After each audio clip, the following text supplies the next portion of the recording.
Nesse vídeo, a gente vai aprender aí na prática, olhando aqui no REPL, como funcionam os registros, que são um novo tipo que a gente aprendeu no estilo cada um dos.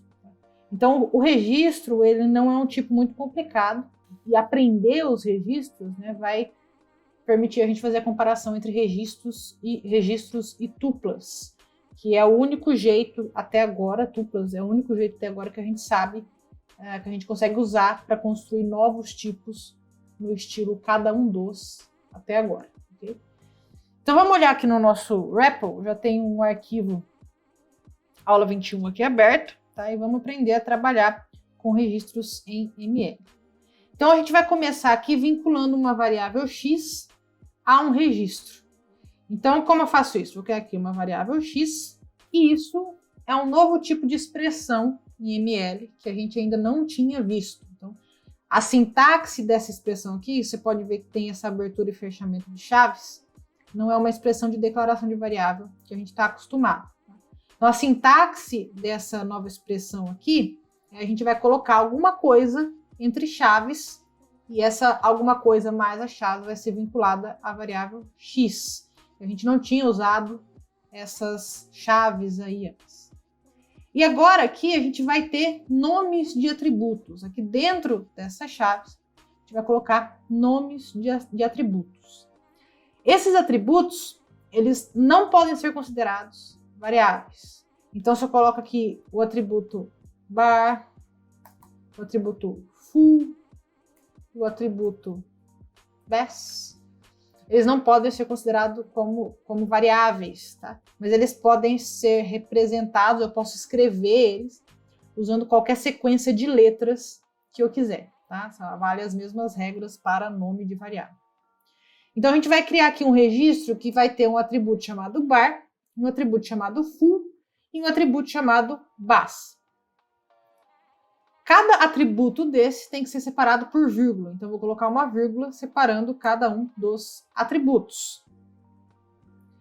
E nós precisamos aqui também de uma expressão que vai ser avaliada para que seja possível gerar o valor de cada atributo. Então, cada atributo desse vai ser vinculado ao valor gerado por uma expressão.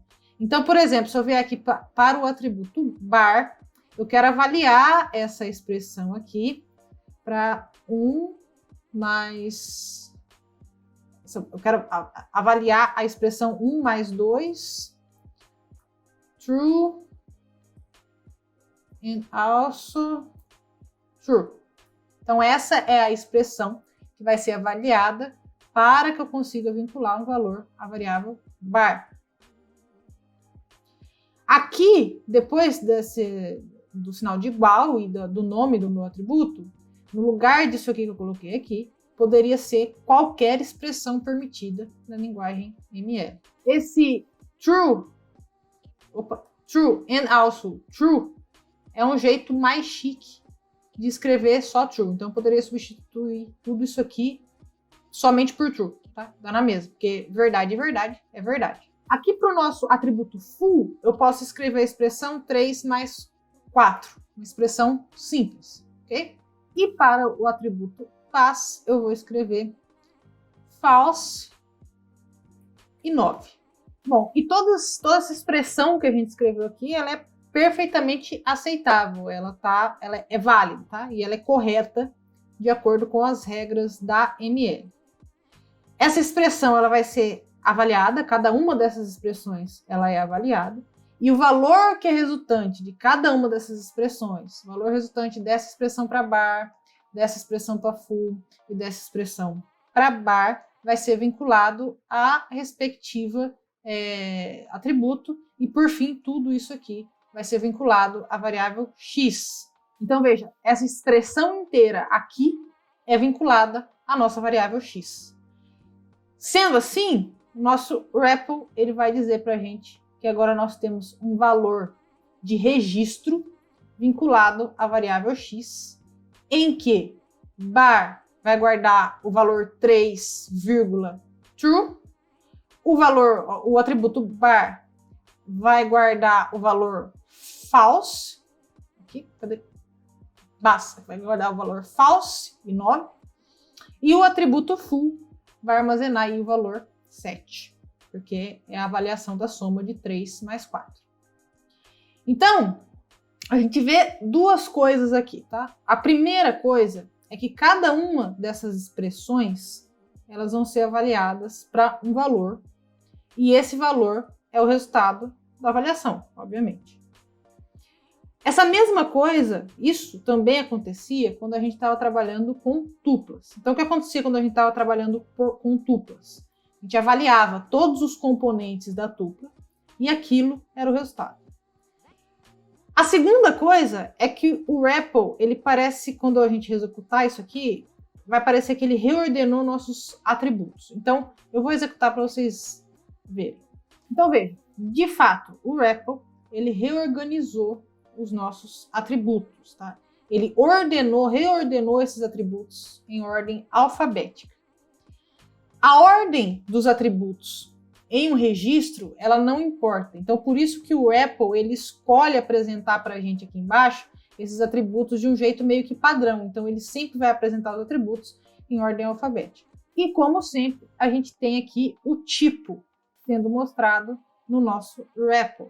E os registros, eles têm o tipo que é diferente de tudo que a gente viu até agora. Então, é a primeira vez que a gente vê um tipo nesse formato, desse jeito que está aparecendo aqui. Então, o que a gente tem aqui é um novo tipo e é um novo tipo que é composto. Esse tipo composto, ele é escrito usando chaves, os nomes dos atributos, 2 pontos, ao invés do símbolo de igual, que a gente estava acostumado, e o tipo de cada atributo. E cada atributo e seu tipo são separados por vírgula. Bom, então o que a gente acabou de fazer aqui foi criar um registro em que bar é do tipo int bool, bas é do tipo boolInt e full é do tipo int. A gente poderia também aninhar registros. Passar registro como parâmetro para função também pode. A gente pode fazer qualquer coisa que a gente pode fazer com outros tipos, inclusive tipos básicos em ML. Então, se eu posso fazer com int, eu posso fazer com um registro também. A única coisa que talvez seja um pouco diferente é que, se a gente tentar comparar isso daqui, esses registros que a gente acabou de aprender, com classes em Java, ou Python, tem classes também, ou com structs em C, a gente, nesse caso aqui, a gente não precisa declarar um tipo explícito para o registro. Tá? Veja que aqui em cima eu escrevi o registro, coloquei os atributos, as expressões que serão avaliadas para dar valor a esses atributos, mas eu não precisei dar um tipo, declarar explicitamente um tipo para esse registro. O tipo é dado aqui embaixo, só a hora que eu executo no REPL. O que acontece aqui, e o motivo pelo qual eu não preciso declarar esse tipo explicitamente, é que a checagem de tipos ela vai conseguir inferir o tipo desse registro. E aí, o que é inferir? É meio que adivinhar, tá?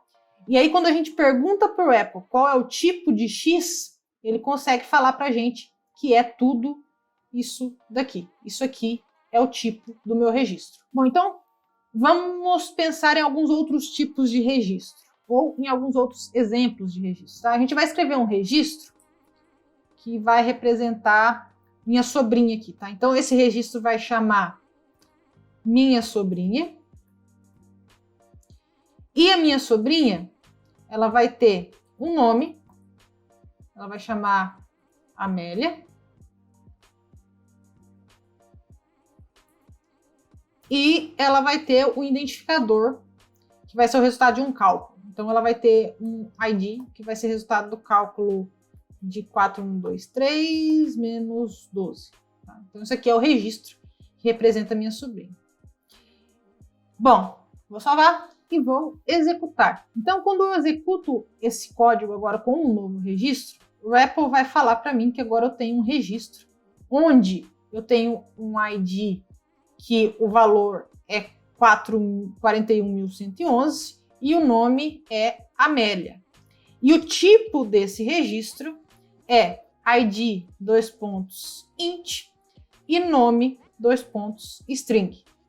E, de novo, você pode criar aqui qualquer registro que você quiser, com qualquer atributo que você quiser. Tá?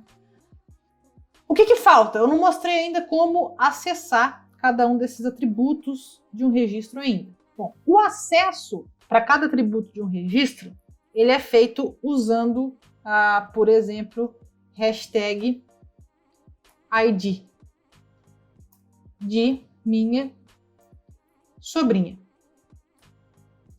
Ele vai retornar para mim o ID da minha sobrinha.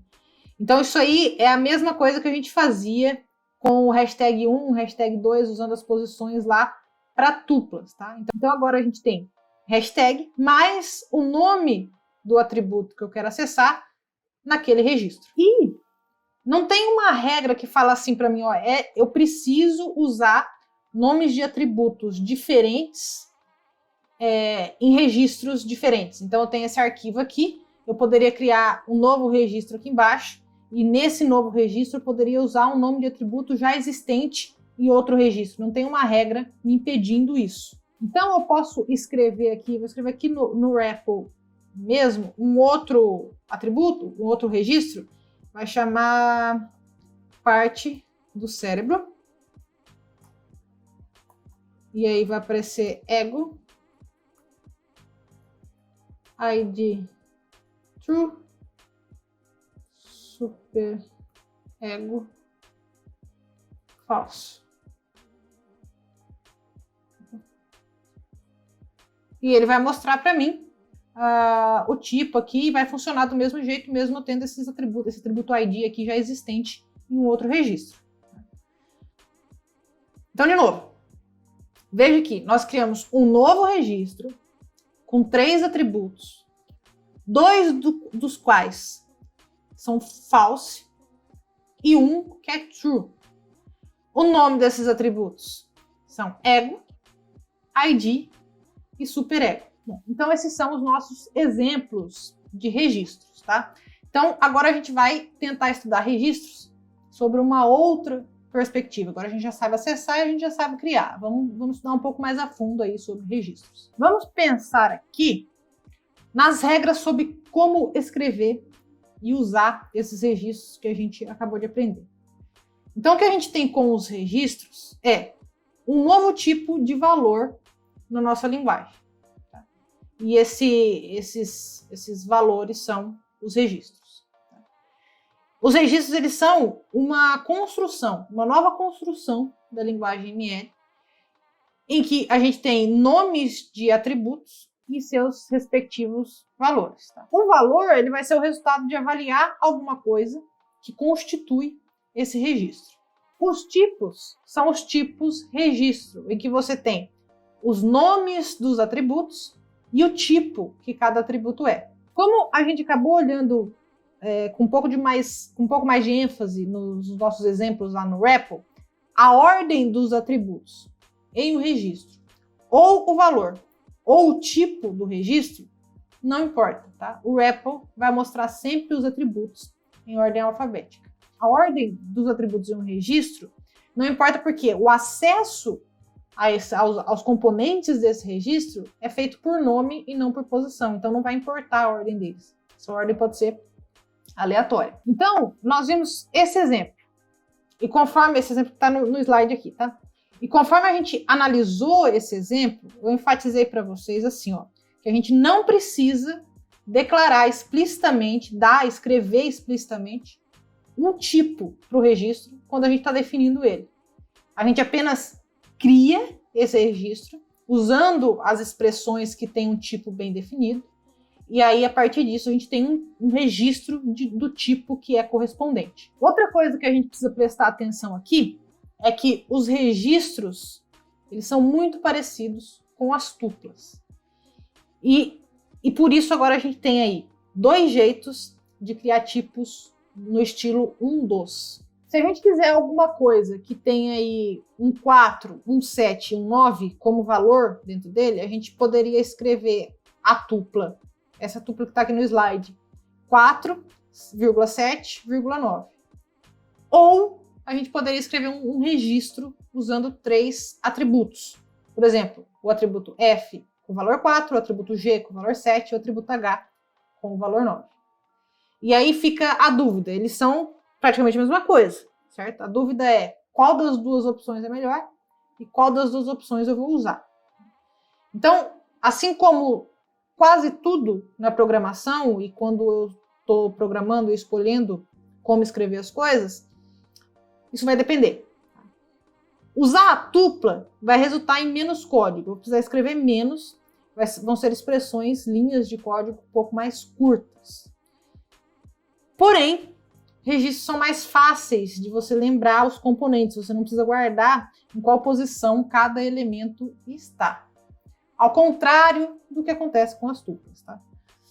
E também ao contrário do que acontece com as tuplas, quando eu tenho registro, eu não preciso me preocupar com o fato de, por exemplo, o nome da minha sobrinha vai vir antes do ID dela. Eu não preciso me preocupar. Então, de novo, posicionamento aí no registro não importa. Então, geralmente, a escolha de qual usar, se eu uso tupla ou se eu uso registro, vai ser uma questão de gosto. Mas, uma dica é, o que eu observaria nessa escolha é que se você tiver muitos atributos, por exemplo, se eu tiver 8, 10, 12 atributos, 500 atributos, então talvez seja melhor usar registro do que tupla, só para não precisar ficar lembrando a ordem para referir o hashtag número da posição daquele elemento. Tem um negócio que é muito interessante sobre tuplas e registros, que é que isso que a gente acabou de discutir sobre a escolha da melhor opção de uso é um exemplo de uma decisão que é muito comum quando se está projetando uma linguagem de programação. Então, quando você tem vários componentes, você quer indicar qual é qual, de acordo com a posição daquele componente, por exemplo, primeiro, segundo, terceiro, quarto, assim por diante, ou por tipo de rótulo ou nome. Então, o componente full, o componente bar, o componente nome e assim por diante. Então, essa é a escolha. Eu vou indicar por posição ou eu vou indicar para o nome. E para cada construção de linguagem que é composta, essa construção é composta por vários componentes, você consegue saber, olhando para aquilo, qual dessas duas opções é usada. Se é por posição ou se é por nome. Só que existem algumas construções em algumas linguagens que faz um híbrido dessas duas abordagens, tá? Em que é possível usar tanto o acesso por nome quanto o acesso por posição. Então, por exemplo, pensa nos parâmetros de uma função e o modo como a gente tem usado esses parâmetros na linguagem ML. Ou pode pensar em Java também, tá? Então, quando eu chamo uma função ou um método, sempre eu vou usar o acesso por posição. Então, o primeiro parâmetro, o segundo parâmetro e assim por diante. É assim que a gente passa parâmetros quando a gente faz a chamada das funções ou de métodos. Porém, quando eu estou dentro da função ou método que eu acabei de chamar, a gente não faz o acesso aos parâmetros dessa função ou método por posição. A gente faz o acesso a esses parâmetros dentro da própria função por nome, usando as variáveis. E dentro da função ali, na definição da função, essas variáveis, que são os parâmetros, também podem ser chamados de parâmetros formais. Então, eu posso dizer que as funções é um caso híbrido de acesso, onde há uma combinação de acesso por nome e acesso por posição. Há linguagens de programação em que o chamador da função, né, a expressão que faz chamada a uma função, ela é permitido que ela especifique os argumentos ou os parâmetros por nome. Então, por exemplo, eu posso definir na chamada à função que eu quero que o parâmetro full seja 7, que eu quero que o parâmetro bar seja 9. E também tem linguagem de programação em que a função acessa os próprios parâmetros por posição. Então, o quarto parâmetro, o quinto parâmetro e assim por diante. Também é possível. Então, veja, se o acesso vai ser por nome ou por posição, é uma escolha, uma opção de projeto de linguagem de programação, quando eu estou elaborando, quando eu estou criando a linguagem de programação. Então, quando eu estou escrevendo, criando uma nova linguagem de programação, o tipo de acesso é uma coisa que tem que ser definido. Então, eu tenho que perguntar, vai ter acesso por posição ou acesso por nome, é uma escolha de projeto da linguagem. Okay? Espero que vocês tenham entendido. Se gostou, deixa o like aí embaixo. Não se esquece de se inscrever no canal para não perder nenhum próximo conteúdo. Vejo vocês